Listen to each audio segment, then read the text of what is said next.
Dear students, welcome back. ये series में बहुत दिनों से लाना चाह रहा था। Most and often repeated questions.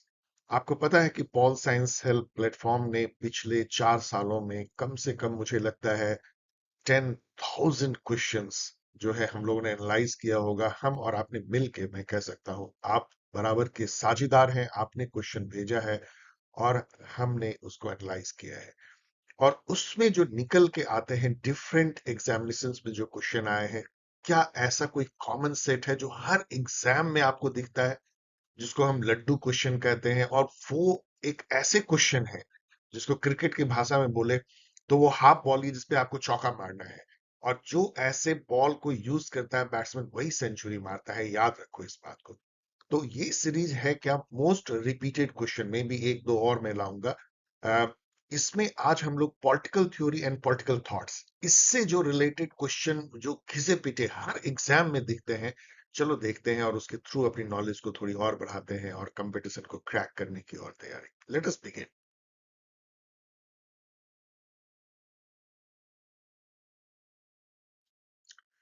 इससे पहले कि हम क्वेश्चन आंसर के दौर शुरू करें, आपको बताना मेरा कर्तव्य और आपका जानना अधिकार है कि यदि आप सीयूईटी पीजी दे रहे हैं 2026 में, तो उसकी mock test series group join कर सकते हैं। वो आपके प्रिपरेशन को बहुत आगे ले जा सकता है। अभी उसमें जितने भी टेस्ट हुए हैं, करीब 12, वो आपको सीधे मिल जाते हैं, और 12 जो होने वाले हैं वो आपको आगे मिलेंगे, और सभी आपको जो है टेस्ट लाइव मिलेंगे। इस बात को याद रखना कि you are not going to lose anything.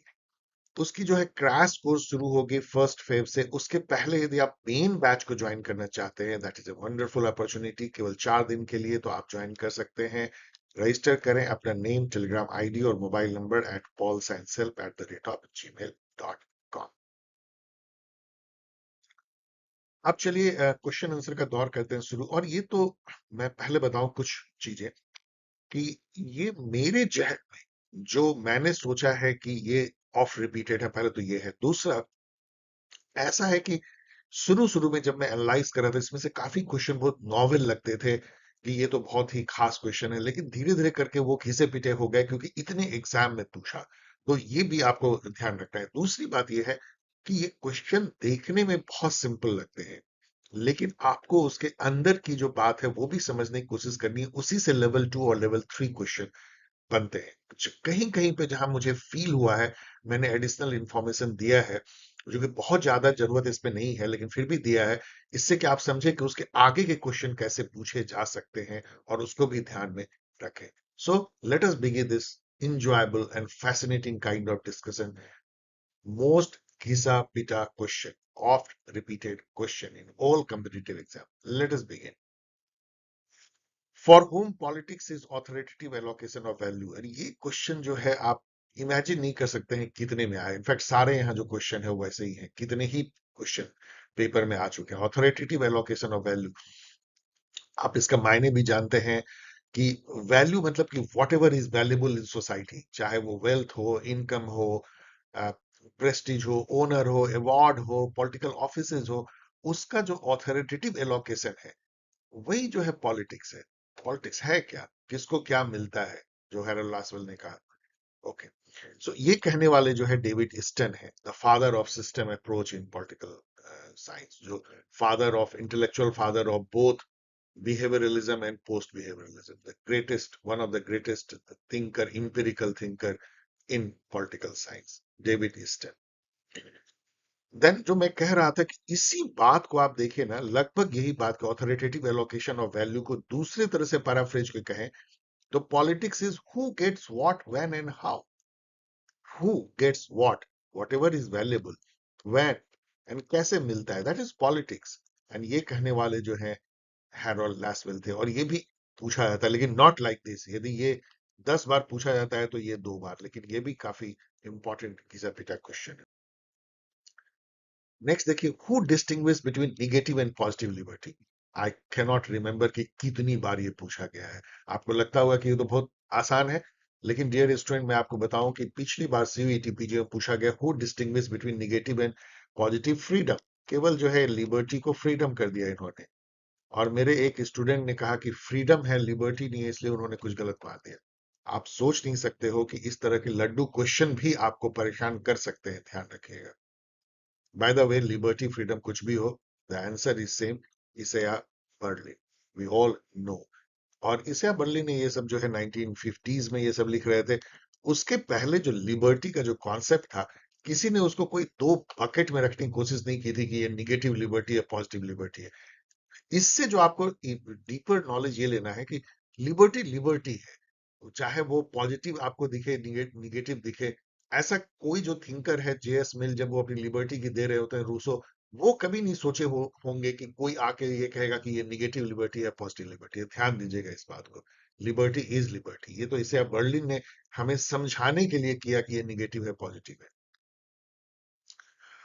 Who are the thinkers of positive liberty? यदि इसे आप बर्लिन के नजर से देखें कि कौन पॉजिटिव लिबर्टी के खेमे में दिखते हैं, तो इसमें Marx, Rousseau, Harold Laski, TH Green, Hegel, इसको बिल्कुल रट लीजिए, बहुत बार पूछा गया है। और यहाँ पे आपको एक दे दिया जाएगा, रॉबर्ट नॉजिक, इस टाइप के थिंकर। और आपको पता है कि रॉबर्ट नॉजिक जो है ग्रेट लिबर्टेरियन थिंकर है, वो कभी जो है पॉजिटिव लिबर्टी के नहीं होंगे। तो ये आपको ऑड वन आउट में ऑलवेज दिखेंगे, Robert Nozick. Who wrote two concepts of liberty? फिर से इसे आप बर्लिन आते हैं। एंड यस, ये क्वेश्चन बहुत बार पूछा गया है। आंसर है इसे आप बर्लिन, और इसी में जो है वो बताते हैं निगेटिव और पॉजिटिव लिबर्टी दो अलग अलग खेमे में। Who gave the concept of equality of resources? ये क्वेश्चन भी बहुत बहुत बार आता है। ये देने वाले हैं लक इगैलिटेरियन डोनाल्ड रोनाल्ड डॉर्किन, जो ये देते हैं एक बुक में, जो इस बुक का भी जिक्र बाद में हम लोग करेंगे। दैट इज, बुक का नाम सॉवरेन वर्च्यू है। इक्वालिटी ऑफ रिसोर्सेज जो है, इनकी एक तरह से सोशल कॉन्ट्रैक्ट थ्योरी है, जैसे जॉन रॉल की थ्योरी ऑफ जस्टिस है, जिसमें वो एक अलग तरीके से, जो कि लिबरल मार्केट पे बेस्ड है, मार्केट प्रिंसिपल पे, मार्केट का जो इनविजिबल हैंड होता है, कि कैसे जो है आप एक इनिशियल, मान लीजिए हाइपोथेटिकल की दुनिया शुरू हो रही है, और फिर कैसे जो है आप शुरू में रिसोर्सेज का इक्वल बंटवारा करते हैं, और फिर सबको छोड़ देते हैं कि भाई जिसको जो व्यापार करना है, कोई अपनी बुद्धि लगानी है अपने रिसोर्सेज को बढ़ाने के लिए, और फिर 2000 साल बाद जो है ऐसी दिखती है जैसे अभी दिखती है। तो वो जस्ट है, उनका ये कहना है। और उसको केवल उसमें किसी ने, यदि किसी के साथ बैड लक हो गई, कोई एक्सीडेंट हो गई, कोई इस टाइप की ब्रूट बैड लक हो गया, तो उसको कंपनसेट किया जाएगा समाज के द्वारा। और जो अपने चॉइस से, जो आपने ऑप्शन लक जिसको कहते हैं, आपने अपने चॉइस से जो अपने लॉस सहा है, उसके लिए एक इंश्योरेंस है जिसके लिए आप प्रीमियम भरते हो। इस टाइप की बातें वो इक्वलिटी ऑफ रिसोर्स में करते हैं। मतलब लिबरल जो मार्केट फिलॉसफी के अनुसार इक्वलिटी के थ्रू जस्टिस कैसे लाया जा सकता है, ये रोनाल्ड डॉर्किन के सॉवरेन वर्च्यू बुक में है। द नेक्स्ट है primary argument of luck egalitarianism. Ronald Dworkin एक लक इगैलिटेरियन थे। इसका मतलब क्या होता है, जो अभी मैंने कहा कि ब्रूट बैड लक जो है, वो किसी भी व्यक्ति को पीछे नहीं ढकेल देना चाहिए सोशियो इकोनॉमिक डोमेन में। ब्रूट बैड लक क्या है? जैसे मान लीजिए इंडिया में कोई दलित घर में पैदा हो गया, कोई मुस्लिम हो गया, कोई जो है वोमेन हो गई, कहीं भी। तो आपको इनके चलते, या मान लीजिए कि आपके साथ कोई बहुत बुरा एक्सीडेंट हो गया, ये सब ब्रूट बैड लक है। तो समाज को आगे आना चाहिए कि ब्रूट बैड लक यदि है, तो आपको कोई पीछे नहीं रहना है। दलित हो तो क्या हुआ, सब बराबर है, आपको कभी उसके चलते पीछे नहीं रहना पड़े। समाज ऐसा होना चाहिए, जस्टिस ऐसा होना चाहिए। ये कहना है लक इगैलिटेरियनिज्म का, रोनाल्ड डॉर्किन उसके। लेकिन यदि कोई अपने अपने अपने अपने ऑप्शन से, अपनी मर्जी से, अपने वायलेशन से अपनी कोई राह चुनता है कोई, और उसमें उसको असफलता मिलती है, तो फिर समाज उसके लिए रिस्पॉन्सिबल नहीं है। वो उसका कोई ब्रूट बैड लक नहीं है। उस केस में हाँ, इंश्योरेंस होनी चाहिए जिससे कि उसको कंपनसेट किया जाए। सो लक इगैलिटेरियनिज्म मतलब कि ब्रूट बैड लक जो है, वो किसी को वर्स ऑफ नहीं करना चाहिए समाज में। Who is a luck egalitarian? ये भी पूछा जाता है। यस, अगेन रोनाल्ड डॉर्किन दिखते हैं, वैसे तो बहुत सारे हैं, लेकिन Ronald Dworkin is the greatest luck egalitarian, इसलिए इसको याद कर लेना चाहिए। Who gave the concept of complex equality? जैसे यहाँ इक्वलिटी ऑफ रिसोर्स है, उसका ये भाई क्वेश्चन है। ये क्वेश्चन आएगा तो ये क्वेश्चन आएगा, who gave the concept of complex equality? और इसको देने वाले जो हैं, जैसे यहाँ पे एक लक इगैलिटेरियन देते हैं, लिबरल लक इगैलिटेरियन, तो यहाँ पे एक लिबरल कम्युनिटेरियन थिंकर है, माइकल वोल्जर, जो कि इथिक्स, मोरलिटी, जस्ट वॉर, इन सब पे भी लिखते हैं। उन्होंने जो है अपने बुक जो है उन्होंने एक बुक लिखा था स्फेयर ऑफ जस्टिस 1983 में। उसमें उन्होंने कॉम्प्लेक्स इक्वलिटी का कॉन्सेप्ट दिया। मतलब उनका बेसिकली ये कहना था कि समाज में डिफरेंट डोमेन होते हैं। एजुकेशन का डोमेन है, इकोनॉमिक्स का डोमेन है, किनशिप का डोमेन है, स्पिरिचुअलिटी का डोमेन है, और सभी डोमेन में जो है ना अलग अलग क्राइटेरिया से आपको बंटवारा करना चाहिए। वही ऑथोरिटेटिव एलोकेशन ऑफ वैल्यू, अलग अलग जो है क्राइटेरिया करनी चाहिए, जिसमें कि हर डोमेन में जो टॉपर होगा वो अलग व्यक्ति होगा और वो इन्फ्लुएंस नहीं करेगा। अभी जैसे एक एग्जांपल लो, अभी देखो यूपी में कुछ समय से क्या चल रहा है, घमासान। शंकराचार्य जो है उनको स्नान नहीं करने दिया। अब वो जो है वहां के चीफ मिनिस्टर पे गुर्राते हैं, चीफ मिनिस्टर जो है वो शंकराचार्य पे कुछ कहते हैं। तो डोमेन क्या है, एक पॉलिटिक्स का डोमेन है और एक स्पिरिचुअलिटी का डोमेन है, हिंदू स्पिरिचुअल। तो वहां पे शंकराचार्य जो है बहुत ऊपर है स्पिरिचुअल, यहाँ स्पिरिचुअलिटी के डोमेन में यहाँ ऊपर है, लेकिन पॉलिटिक्स के डोमेन में जो चीफ मिनिस्टर ऊपर होंगे। दोनों एक दूसरे को प्रभावित नहीं करना चाहिए। वो चूंकि एक दूसरे को प्रभावित करने की कोशिश कर रहे हैं, इसलिए ये अभी बखेड़ा ऐसा आपको दिखता है। यही बात जो है कॉम्प्लेक्स इक्वालिटी में कहते हैं माइकल वॉल्जर। अब यहाँ पे देखिए, जो मैं आपको कह रहा था कि सॉवरेन वर्चू जो बुक है, वो इक्वलिटी ऑफ रिसोर्स का कॉन्सेप्ट रोनाल्ड डॉर्किन की इसी बुक में निहित है, और ये बुक भी पूछा जाता है, sovereign virtue the theory and practice of equality. Who coined the phrase right as trump? ये ये भी मतलब अब तो कहना बार बार मैं भी किस्सा बेटा बोल रहा हूँ कि बहुत बार पूछा गया है। ये पूरा एपिसोड ही वही है, बहुत बार पूछा गया है। राइट एज ट्रम्प जो है ये कहते हैं रोनाल्ड डॉर्किन, अगेन वही लक इगैलिटेरियन। और इसका मतलब ये होता है, ये कहते हैं कि राइट जो है, इंडिविजुअल राइट, ये आपकी जान बचा सकता है। देखिए इंडिया में फंडामेंटल राइट, आप कोर्ट में जा सकते हैं, इवन अपनी गवर्नमेंट यदि आपको अरेस्ट कर ले, डिटेन कर ले, तब भी जा सकते हैं, तो आपकी जान बचा सकता है। मतलब राइट एज ट्रम्प, ट्रम्प का मतलब होता है विजय प्राप्त करता है, वो सुपरसीड करता है। तो राइट जो है कलेक्टिव जो थॉट है कि कॉमन गुड होगा, सोसाइटी का भला होगा, इसलिए तुमको कत्ल कर देंगे, उसके ऊपर आपकी रक्षा करता है। इवन सोसाइटी पूरा चाहे कि आपको मार करके सोसाइटी का भला हो, तब भी राइट आपको बचा लेगा। This is the thought of luck egalitarian या लिबरल थॉट ऑन राइट, कि राइट एज ट्रम्प आपको बचाता है। For whom rights are those conditions of social life without which no man can seek in general to be himself at his best। मतलब ये कथन क्या है, ये तो कौन किसने कहा है ये है, एंड इसका आंसर ऑफ कोर्स अभी हम लोग बताएंगे। लेकिन इसका मतलब ये होता है कि राइट जो है, अधिकार जो है, वो आपको एक अच्छा फ्लरिस्ट पर्सन बनने के लिए, मतलब बेस्ट जो आप में एबिलिटी है उसको निखारने के लिए जरूरी है। राइट आपको इसलिए दिया जाता है, इसलिए नहीं दिया जाता है कि आपने कमरा बंद करके एंजॉय करें, नो। आप एक बेस्ट पोटेंशियल जो आप में गॉड ने दिया है फ्लरिश करें, जिससे कि सबका भला हो, आपका परिवार, पूरे दुनिया का भला हो। ये कहने वाले जो है हैरोल्ड लास्की है। हैरोल्ड लास्की एक ऐसे अजीब थिंकर हैं, जो लेफ्ट लीनिंग है लेकिन लिबरल हैं, सोशलिस्ट हैं लेकिन वो लिबरल हैं, प्लूरलिस्ट हैं, उस टाइप के थिंकर हैं। तो बहुत इनके जो कोट एंड इनके बुक्स जो है बहुत सारे आते हैं। इन्होंने जो ग्रामर ऑफ पॉलिटिक्स लिखा है उसको याद रखिएगा। Who said every state is known by the rights it maintain? Liberal state, communist state, pluralist state, totalitarian state. State का आप डिवीजन कर सकते हैं इस बेसिस पे कि किस तरह के राइट अपने सिटीजन को देते हैं। ये कहने वाले थे Harold Laski, same Harold Laski. Who give the entitlement theory of, ये पहले तो समझिए कि इंटाइटलमेंट थ्योरी ऑफ जस्टिस का मतलब क्या है। इंटाइटलमेंट मतलब कि आपका क्या हक है, क्या अधिकार है।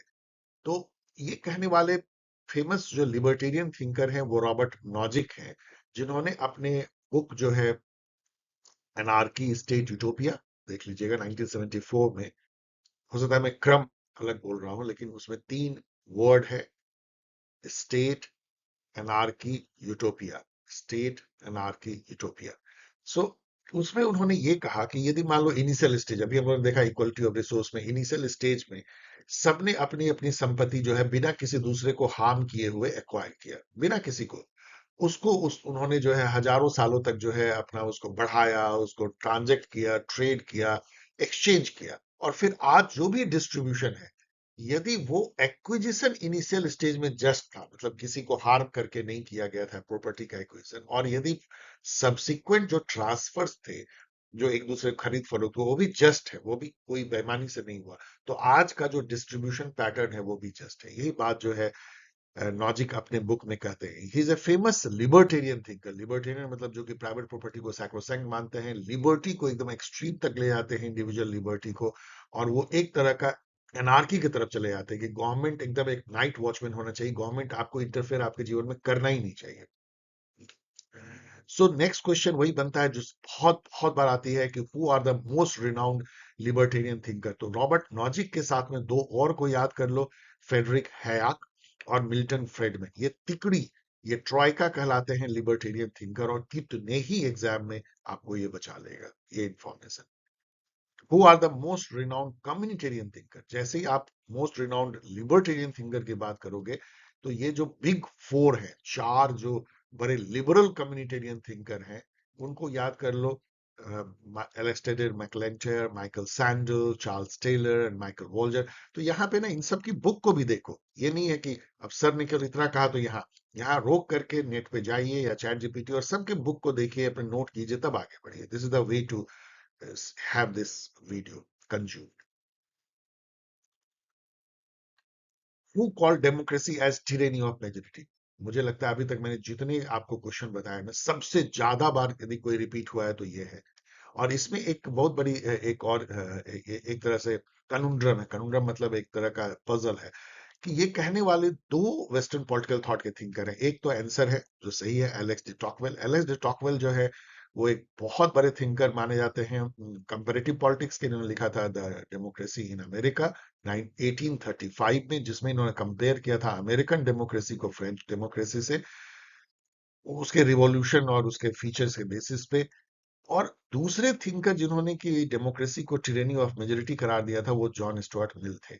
और सबसे अजीब बात यह है कि कई सिटर ऐसी बेवकूफी करते हैं कि वो एक ही क्वेश्चन में लिख देते हैं एलेक्स डे टॉकवेल और जे स्मिथ, और बच्चे बड़े कंफ्यूज होते रहते हैं। सिटर ने पता नहीं क्या सोच के लिखा है, कॉपी पेस्ट, ऐसा नहीं लिखना चाहिए। लेकिन आप याद कर लो कि यदि एक थिंकर को आपको चुनना हो, इवन जेएस मिल भी लिखा हुआ हो, तो आपको एलेक्स डे टॉकवेल को चुनना है। उसका कारण यह है कि इन्होंने बहुत 100 साल पहले जो है उन्होंने कहा था, 100 साल नहीं, सॉरी, मतलब 20-25 साल पहले उन्होंने जो है कहा था। और वो मेजर थिंकर है जो डेमोक्रेसी एज ट्रिनिकल निकल जाने जाते हैं। जेएस मिल भी जाने जाते हैं, लेकिन आपको आपको चूज यदि एक करना है तो एलेक्स डे टॉकवेल को करो। Which is an example of direct democracy. ये क्वेश्चन आपको लगेगा क्या ये क्वेश्चन पूछा जाता है, लेकिन आपको बिलीव नहीं होगा कि ये कम से कम 15-20 पेपर में पूछा गया है कि अथेनियन डेमोक्रेसी जो है वो डायरेक्ट डेमोक्रेसी है। मतलब इससे आसान क्वेश्चन क्या हो सकता है। इसका पैरेलल यदि इंडिया में लीजिए तो जो वैशाली में जो लिच्छवी जो शासन था, वो बिहार में है। अभी उसको हाजीपुर कहते हैं। वो जो है एक डेमोक्रेसी मानी जाती है। In contemporary times which country contain the elements of direct democracy. वैसे ये पॉलिटिकल थॉट में नहीं पूछा था, थ्योरी में नहीं पूछा था, कंपैरेटिव पॉलिटिक्स में, लेकिन यहाँ मैंने दे दिया क्योंकि डेमोक्रेसी की बात हो रही है। स्विट्जरलैंड में बहुत सारे फीचर्स ऐसे हैं लाइक इनिशिएशन, रिकॉल और लैंड मैंडई। इस टाइप की जो बहुत सारे फीचर हैं जो कि डायरेक्ट डेमोक्रेसी की तरफ जाते हैं, referendum and all. Liberty is opposite of over government, किसने कहा था? ये क्वेश्चन जब शुरू शुरू में मैंने भी देखा था, और जब मैंने ये सब शुरू किया था ये बनाना एमसीक्यू, तो ये बहुत नॉवल क्वेश्चन लगता था कि ये बहुत अरबिट क्वेश्चन है। लेकिन बाद में ये इतना ज्यादा रिपीट हुआ तो अब ये घिसा पिटा क्वेश्चन बन गया। ये कहने वाले हैं जॉन सीली। इसका मतलब आप समझ रहे होंगे कि मतलब गवर्नमेंट जितना ही ज्यादा होगी उतना ही इंडिविजुअल लिबर्टी आपको कसा कसा फील होगा। इनफैक्ट जब गवर्नमेंट सर चढ़ के बोलने लगती है तो टोटलिटेरियन हो जाती है। और जब नाइट वॉचमैन होती है जो कि रॉबर्ट नॉजिक सोचते हैं, तो आपको लिबर्टी सबसे अधिक मिलती है इस thought. Who is the most prominent thinker of deliberative democracy. Deliberative democracy का मतलब ये होता है कि जहां पे कि एकदम इक्वल सिटीजन, बिना किसी दबाव के और बिना किसी पूर्वाग्रह के, प्रीजुडिस के, एक ओपन इन्वायरमेंट में, जिसको आइडियल स्पीच कंडीशन कहते हैं, डेलिब्रेट करते हैं और एक दूसरे की बात को समझते हैं और फिर एक मुकाम पे पहुंचते हैं कि ये सही है। यदि इस तरीके से डेमोक्रेसी में निर्णय लिए जाए, सिटीजन इन्वॉल्व हो डेलिब्रेशन में, नेता और सिटीजन मिलकर डेलिब्रेट करें, तो इसको डेलिबरेटिव डेमोक्रेसी कहते हैं। अब आप समझ सकते हैं कि ये तो ख्वाब ही हो सकता है। यहाँ तो डिसीजन जो है कई डेमोक्रेसी में ऐसे लिए जाते हैं। ट्रम्प जो डिसीजन ले रहे हैं, क्या अमेरिकन सिटीजन से डिलिब्रेट करके ले रहे हैं? या कहीं पे कोई, इवन डेमोक्रेसी में कोई किसी से पूछता नहीं, जो डिसीजन जिनको लेना होता है वो लेते हैं। एक बार ये कह के कि हमको जो है अर्थमेटिक मैंडेट मिल गई, हमको वोट मिल गया है, जिसको कि आप अर्थमेटिक मैंडेट कहते हो। एक टाइम में आपको 35-36% लोगों ने वोट दे दिया, तो आप सोचते हो कि बस हम उसके बाद से हम राजा हैं, हम जो करें। तो वो that is just opposite of deliberative democracy. And ये एक इतना अच्छा ख्वाब है कि इससे बहुत ज्यादा क्वेश्चन पूछे जाते हैं। So who is the most prominent thinker of deliberative democracy? तो आप इसको कभी मत भूलिएगा, हुर्गन हैबरमास। यस, इसको जुर्गन नहीं पढ़ा जाता। मेरी प्रोनाउंसिएशन वैसे ही खराब है, लेकिन कुछ प्रोनाउंसिएशन मैंने सीखने की कोशिश की है। ह्यूर्गन हैबरमास। तो ह्यूर्गन हैबरमास जो है, इनसे इनके बारे में ये भी जान लीजिए कि फ्रैंकफर्ट स्कूल के हैं, और ये उसके most prominent second generation thinker है। सेकंड जनरेशन मतलब फर्स्ट जनरेशन में जैसे एरिक फ्रॉम और ये सब आते हैं, लिंक लेटर, और उसके बाद जो सेकंड जनरेशन में जो आते हैं, उसके बाद उसमें हैबरमास बहुत बड़े थिंकर माने जाते हैं। इनसे एक दो और क्वेश्चन की जपिटा हम लोग डिस्कस करेंगे। डेलिबरेटिव डेमोक्रेसी के सबसे बड़े थिंकर जिन्होंने कि आगे चलिए बताते हैं। Greatest happiness of greatest number of person is the principle. आप बोलेंगे सर ये तो बहुत ही आसान क्वेश्चन। यस, बहुत आसान क्वेश्चन है, जीएचबी प्रिंसिपल कहते हैं। तो अब तक आपने अपने खोज भी लिया होगा इसका क्या आंसर है। Yes, utilitarianism. Greatest number of greatest happiness of greatest number of person, मतलब ओवरऑल हैप्पीनेस जो है वो यदि बढ़ता है तो वही एक्शन मोरल है। कुछ भी करना मोरल है यदि ओवरऑल हैप्पीनेस को बढ़ाता है, utilitarianism. An ethical framework that judges the morality of an action based on its adherence to moral rules or duties regardless of the consequence. So मैं रीड करता हूं, an ethical framework that judges the morality of an action based on its adherence to moral rule or duties regardless of its consequences. इसका मतलब क्या हुआ? लंबा line है, लेकिन इसका मतलब ये हुआ कि जो करके आप किसी चीज को अचीव करते हैं, एग्जामिनेशन में टॉप करते हैं, तो आप बहुत लेबर करते हैं, पढ़ते हैं, वो कितना रूल पे आधारित है, मोरल है, जस्ट है। मतलब जो मीडियम है, मीन्स है, वो कितना रूल बेस्ड है, मोरल है, जस्ट है। इस अप्रोच को क्या कहते हैं? इसको हम कहते हैं डियोंटोलॉजिकल अप्रोच। मतलब कि जो आप करके किसी चीज को प्राप्त करते हैं, वो करने का प्रोसेस भी मोरल, जस्ट, अच्छा, रूल बेस्ड होना चाहिए, करेक्ट होना चाहिए। इसके सबसे बड़े थिंकर डियोंटोलॉजी के जो है इमानुएल कांत हैं, जिन्होंने कैटेगोरिकल इंपेरेटिव दिया था, मतलब वो रूल जिसको फॉलो करके आपको कुछ भी करना चाहिए, यूनिवर्सल मोरल परसेप्ट कह लीजिए। एंड इसके जो अपोजिट है वो है टेलियोलॉजिकल अप्रोच। मैकियावेली को याद कीजिए, कौटिल्य को याद कीजिए, या इवन यूटिलिटेरियनिज्म को याद कीजिए, जहां पे ये है कि व्हाट मैटर्स इज कि आउटकम क्या हुआ, रिजल्ट क्या हुआ। ये नहीं मैटर करता आप कैसे उस रिजल्ट को लाते हैं। चाहे ये मैटर करता है कि आपने सीयूईटी पीजी क्रैक किया, जेआरएफ क्रैक किया, आपने चोरी करके किया, आपने किसी की नकल करके की, किसी से पैसे दे के आपने नंबर बढ़वा लिया, कोई फर्क नहीं पड़ता है। टेलोलॉजी आपको एकदम अचानक से लगेगा कि ये तो इमोरल है। कई लोग कहते हैं यस। गांधी जी भी बहुत बड़े डियोंटोलॉजिस्ट थे। Plato's theory of form denotes, ये बहुत रिपीटेड क्वेश्चन है। आपको पता है कि प्लेटो ने थ्योरी ऑफ फॉर्म दिया था, ये क्या डिनोट करता है? ये बहुत चीजों को डिनोट करता है। यहाँ देखिए, an abstract eternal and perfect idea that serve as the true reality behind the physical world. तो ये दूसरी दुनिया को, ट्रांसडेंटल जो है मेटाफिजिक्स को बताता है। मतलब एक ऐसी दुनिया जहां पे कि कभी भी क्षय, कभी भी मुरझाने नहीं मुरझाने वाला एक परफेक्ट जो है आइडिया है, दैट इज फॉर्म। फूल के होने का आइडिया, जस्टिस के होने का आइडिया, स्ट्रांग होने का आइडिया, लाल रंग होने का idea, and all ideas, idea of goodness.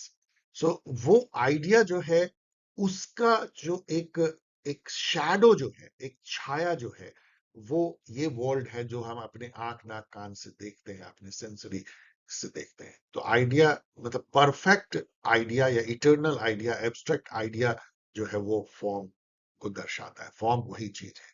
तो ये डुअलिटी को भी दर्शाता है, कि दो दुनिया की परिकल्पना प्लेटो करते हैं। जो दुनिया, एक तो हम जिसको देखते हैं, जिसमें रहते हैं, एक दुनिया जो हम अपने ज्ञान की आंखों से देख सकते हैं, अदरवाइज नहीं।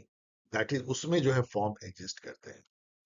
For whom state is individual writ large, of course ये प्लेटो ने कहा है। इसका मायने, चलिए अब मैं बहुत ज्यादा एक्सप्लेन करूंगा तो वीडियो बहुत लंबा हो जाएगा।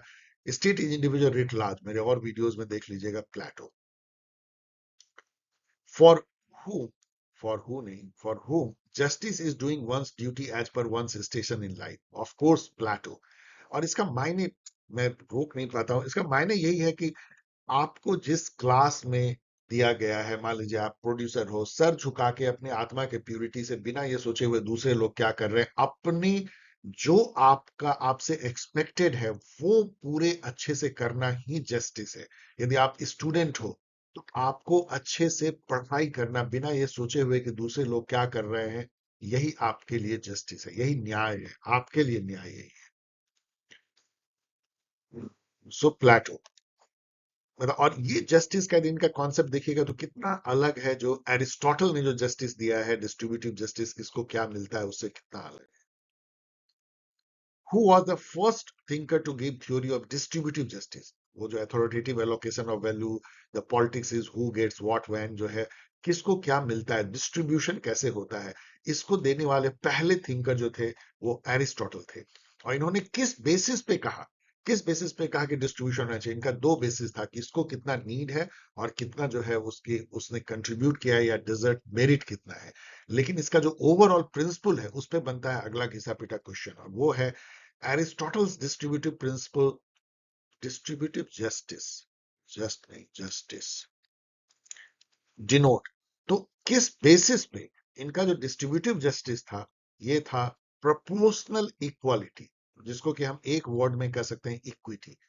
मतलब इनका कहना था कि unequal should be treated unequally. मान लीजिए किसी के पैर में जो है, किसी का एक पैर कटा हुआ है और किसी के दोनों पैर हैं, क्या आप दोनों को साथ रेस में दौड़ाएंगे और कहेंगे कि ये इक्वालिटी है? No, unequal cannot be treated equally. यही जो है न्याय है, यही उनके लिए डिस्ट्रीब्यूटिव जस्टिस है। मतलब यदि कोई आदमी गरीब है और कोई अमीर है और आपके पास में 100 रुपए हैं, तो आप 90 रुपए गरीब को दीजिए, 10 रुपए अमीर को दीजिए, डिस्ट्रीब्यूट करना है। दिस इज द प्रिंसिपल जिसपे कि जॉन रॉल ने अपना थ्योरी ऑफ जस्टिस बनाया, जिसको हम डिफरेंस प्रिंसिपल कहते हैं। The distribution which is for the advantage of the least advantaged section of the society, which is to the greatest benefit of the least advantaged section of the society, that is called proportional equality. Aristotle was first to give that. Which thinker is associated with theory of causation? अब यहाँ पे देखिए, जैसे theory of form के लिए प्लेटो जाने जाते हैं, वैसे थ्योरी ऑफ कॉज के लिए जो है वो एरिस्टोटल जाने जाते हैं। उनका कहना था कि हर चीज जो यहाँ पे दिखती है, उसको आप ऐसे देख सकते हो कि वो क्यों यहाँ पे है, किस चीज से बनी है, उसका पर्पस क्या है, उसका फाइनल गोल क्या है, किस चीज के होने से वो हुआ है, एंड ऑल ये चीजों का जो एक्सप्लेनेशन है उनके थ्योरी ऑफ कॉज से आती है। आपका फॉर्मल कॉज और इफिशिएंट कॉज एंड अल्टीमेट जो फाइनल कॉज, मटेरियल कॉज, ये सबको याद रखना है। If justice is taken away, what are kingdoms but great bands of robbers? Who said? यहाँ इसके पहले समझिए, इसके आंसर के पहले समझिए कि इसका मायने क्या है। मतलब किंगडम, मतलब जो जो राज करते हैं, चाहे वो डेमोक्रेसी हो चाहे कोई भी, उस समय जिस समय कहा गया था केवल किंगडम ही होते थे। न्याय यदि आप हटा लो पॉलिटिकल स्टेट से, राज्य से, तो स्टेट इज नथिंग बट वो, मतलब समझो कि डाकुओं का गिरोह है। ऐसा क्यों कहा जाता है? आप यहाँ पे वेबर को याद कीजिए, मैक्स वेबर, जिन्होंने ये कहा था कि स्टेट क्या है, जिसको एक क्षेत्र में जो है वो मोनोपोली ऑफ वायलेंस है, मतलब यहाँ पे वो पूरे जो है वो वायलेंस कर सकते हैं, कोई रोकने वाला नहीं है, पुलिस, आर्मी एंड ऑल। केवल ये जस्टिफाइड तभी है जब जस्टिस के साथ किया जाए, न्याय के लिए वायलेंस किया जाए। यदि न्याय हट जाए तो फिर किंगडम क्या रह जाएंगे, कोई राज क्या रह जाएगा? Land of robbers. और ये कहने वाले थे the great Christian founder, Christian religion के फाउंडर, सेंट अगस्टाइन। और ये बात उन्होंने अपने book the city of God, उन्होंने लिखा था 426 एडी में, सेंट अगस्टाइन, उसमें कहा था justice is taken away, what are kingdoms but great band of robbers. In Aristotle's constitutional framework, which is the best practicable form of constitution and government, आपको पता है कि एरिस्टोटल ने जो है 6 टाइप ऑफ आइडियल कॉन्स्टिट्यूशन, या उसको government के फॉर्म भी कह सकते हैं, दिया था। आइडियल मतलब ये कोई जमीन पर उन्होंने नहीं कहा था है, आप उसको मिक्स करके बना सकते हैं। उसमें से उनका जो कहना था कि बेस्ट प्रैक्टिकेबल फॉर्म, बेस्ट तो कुछ होता नहीं, लेकिन जो बेस्ट बेस्ट जो जमीन पे आ सकती है, वो फॉर्म ऑफ कॉन्स्टिट्यूशन या गवर्नमेंट जो है वो पॉलिटी है। अब ये बहुत ही हाईली कंफ्यूजिंग है, क्योंकि पॉलिटी जो है उन्होंने ऐसे डिफाइन किया था कि ये rule of many in the interest of many है। लेकिन उन्होंने ये भी कहा था कि जो यदि जमीन पे आपको लाना है तो जो बेस्ट फॉर्म होगा वो पॉलिटी प्लस एरिस्टोक्रेसी। एरिस्टोक्रेसी था rule of few intelligent knowledgeable person in the interest of many. तो एरिस्टोक्रेसी और पॉलिटी को यदि आप मिला दोगे तो वो बेस्ट प्रैक्टिकेबल फॉर्म होगा जो जमीन पे आ सकती है, और उसका भी नाम उन्होंने पॉलिटी दे दिया था, इसलिए ये हाईली हाईली कंफ्यूजिंग है। बट पॉलिटी याद कर लीजिए, best practicable form of constitution and government Aristotle के नजर में। नेक्स्ट क्वेश्चन देखिए घिसा पीटा, इन view of Aristotle constitution is the which constitution sorry which constitution is the perverted form of polity.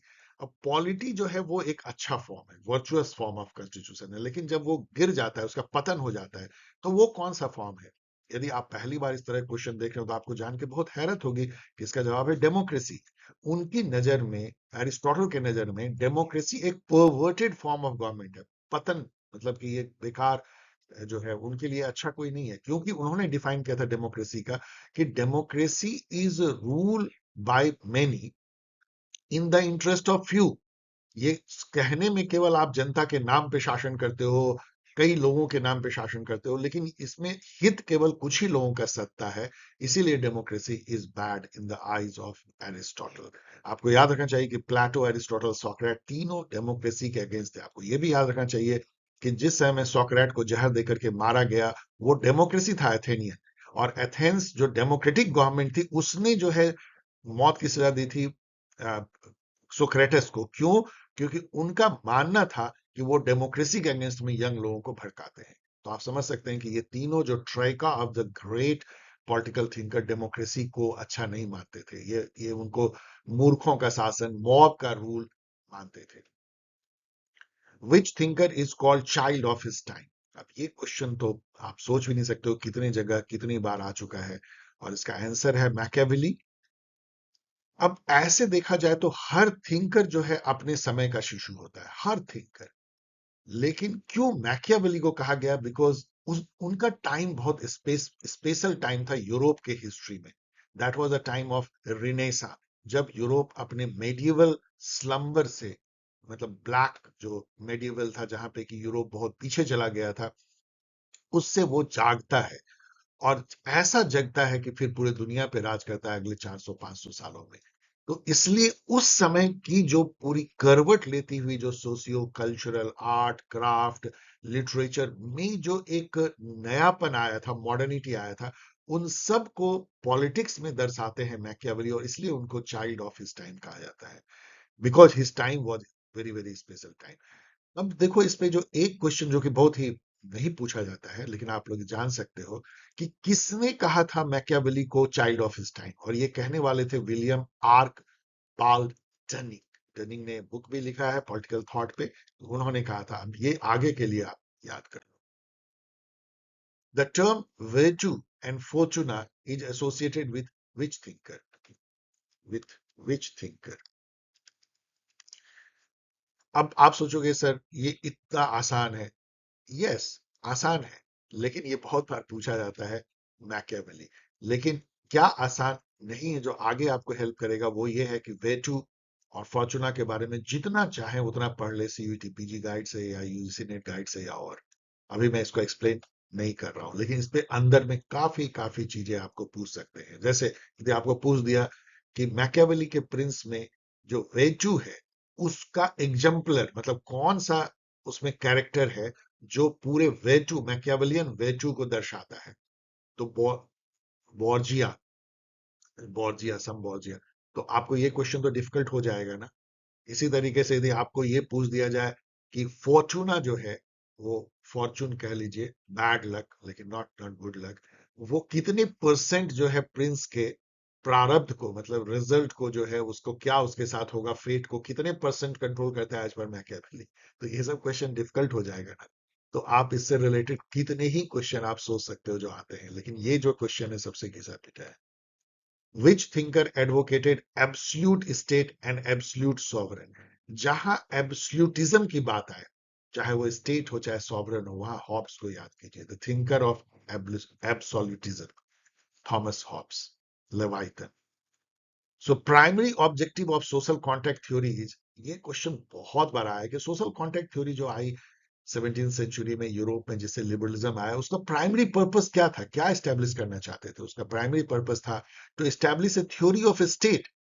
और वो थ्योरी ऑफ स्टेट जो कि जस्ट अपोजिट है डिवाइन राइट थ्योरी के, जहां पे कि कोई राजा को राइट नहीं है, कोई गॉड के द्वारा देवी और राजा कोई गॉड की प्रतिछाया नहीं है, बल्कि एक सोशल कॉन्ट्रैक्ट है। लोगों ने अपने इंटरेस्ट के लिए लोगों ने स्टेट को बनाया है, इसीलिए लोग मुख्य हैं, वो सॉवरेन है, ना कि राजा महाराजा या जो उनके बदले शासन करते हैं। Who is the first propounder of negative liberty in modern time? Negative liberty मतलब कि absence of man-made constraint। कोई आपको दूसरा रोकता नहीं है, कानून हो, चाहे गवर्नमेंट हो, चाहे कोई पुलिस हो, चाहे कोई दूसरा हो। तो ये लिबर्टी या कॉन्स्टेंट एब्सेंस ऑफ कंस्ट्रेंट, ये किसने दिया था? फर्स्ट टाइम मॉडर्न टाइम में थॉमस हॉब्स ने इसको दिया, इसलिए उनको फादर ऑफ निगेटिव लिबर्टी कहा जाता है। निगेटिव या पॉजिटिव, जो इसे आप बर्लिन के नजर से देखें तो। नेक्स्ट क्वेश्चन देखिए, who is the author of Leviathan? आपको लगेगा क्या ये क्वेश्चन है, लेकिन यस डियर स्टूडेंट, ये भी क्वेश्चन बहुत बार पूछा गया है। Thomas Hobbes. लेवाइथन इसलिए क्योंकि ये वर्ड ही इतना ज्यादा मतलब रोचक है। जो अब हम लोग जैसे इंडिया में तो लेवाइथन का कोई मीनिंग हम लोग नहीं है, लेकिन यूरोप में इसका मीनिंग होता है एक समुद्री दैत्य जो ऑल पावरफुल है, मतलब मैथोलॉजिकल, कोई रियल नहीं, जिसके की मतलब कि हजारों हाथ पांव हैं, और जैसे रावण के जैसे हजारों मतलब मुंडी हैं, लाइक दैट। तो वो जो है लेवाइथन है, और स्टेट जो है हॉब्स के लिए वैसा ही हॉब्सियन स्टेट जो है लेवाइथन जैसा होता है, दैत्याकार, एब्सल्यूट। अब यहाँ पे देखिए एक रोचक जो फैक्ट है, जो कि आपको यदि पूछेंगे तो आप बोलेंगे अरबिट क्वेश्चन हो जाएगा। Who wrote the book liberal Leviathan? Liberal Leviathan जो है, ये 2011 में जॉन आइकनबरी लिखते हैं।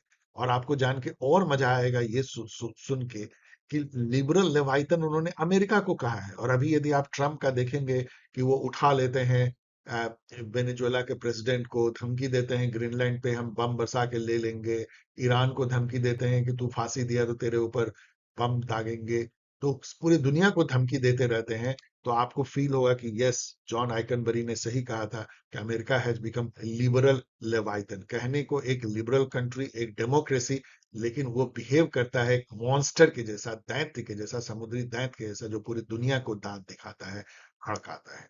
Liberal leviathan, John Ikenberry. और ये पूछा भी गया बहुत कम बार आर्बिट क्वेश्चन के फॉर्म में। Psychological basis of social contract is, अब देखो साइको यहां पे थोड़ा सा छूटा हुआ है, हॉब्स। साइकोलॉजिकल बेसिस, हॉब्स के सोशल कॉन्ट्रैक्ट का साइकोलॉजिकल बेसिस क्या है? ये क्वेश्चन बहुत बार पूछा गया है, और वो दो है। इनफैक्ट आपको एक भी पूछा सकता है, इसलिए मैंने उसको हाईलाइट किया है। Fear, fear, fear. फियर के चलते जो है इंडिविजुअल सोशल कॉन्ट्रैक्ट करते हैं। Fear of war, war of all against all, जान जाने का खतरा, सेल्फ प्रिजर्वेशन का खतरा।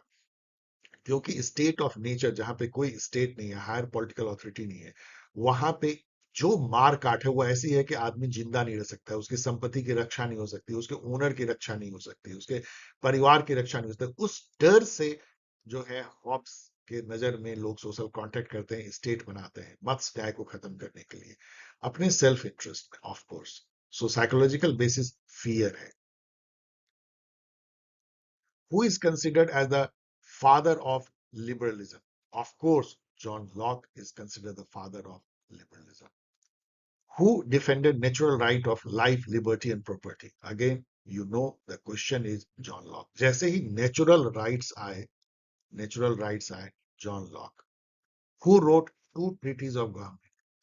First treaty, second treaty, दो बुक अलग अलग है, दो ट्रीटीज उन्होंने गवर्नमेंट पे लिखा, उसी में उन्होंने अपने सोशल कॉन्ट्रैक्ट का वर्णन किया है, जॉन लॉक। पूछा जाता है yes. Who said man is born free and everywhere he is in chains? अब आपको लगेगा ये तो कितना आसान है, लेकिन यस, बहुत बहुत बार पूछा गया है। और ये है रूसो, जिन्होंने अपने जो उनकी जो बुक है द सोशल कॉन्ट्रैक्ट, 1762, देख लीजिएगा, उसका फर्स्ट जो लाइन है ना, वो यही है, man is born free and everywhere he is in chains. इसका मीनिंग इतना बड़ा है कि आप पूरी इस पे एस्से लिख सकते हैं। और यस, बहुत सारे एग्जाम में, सेमेस्टर एग्जाम में एस्से आता है। आप सोच के देखना ये कितना प्रोफाउंड सेंटेंस है। रूसो जनरल विल डिनोटेड, क्या जनरल विल डिनोट करता था रूसो का? कई तरीके से आप इसको सोच सकते हो।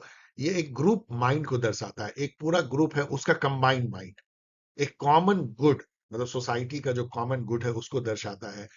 True will of A sovereign community, एक जो सॉवरेन कम्युनिटी है उसका जो ट्रू विल है, जो सबके भले के लिए है, उसको भी वो दर्शाता है।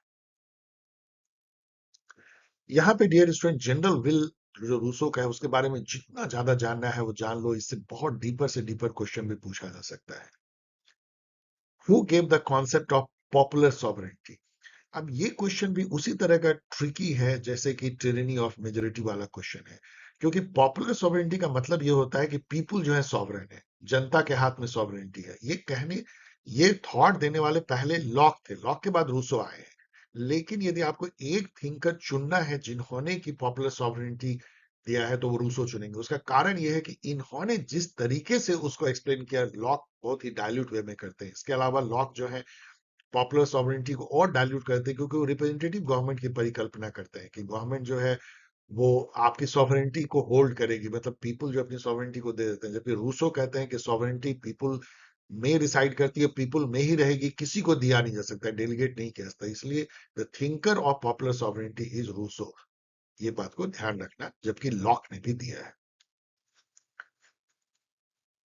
अब यहाँ पे देखो एक जो है डिफिकल्ट क्वेश्चन बन सकता है कि किसने रूसो को टोटलिटेरियन डेमोक्रेट कहा है? टोटलिटेरियन डेमोक्रेसी के प्रोजेनिटर, मतलब लाने वाले टोटलिटेरियन डेमोक्रेसी, ये किसने कहा है? ये J.L. तालमन ने कहा है। अपनी बुक उन्होंने ऑन द टोटलिटेरियनिज्म या on the origin of totalitarianism में उन्होंने ये कहा कि उनकी जो जनरल विल है ना, जिसमें फोर्स टू बी फ्री हो सकता है, मतलब किसी को जो है फोर्स किया जा सकता है जनरल विल को मानने के लिए, क्योंकि आपको ही फ्री कराने के लिए आपको हम फोर्स कर सकते हैं। पिकुलियर, ये जो थॉट है ये टोटलिटेरियनिज्म की तरफ जाती है।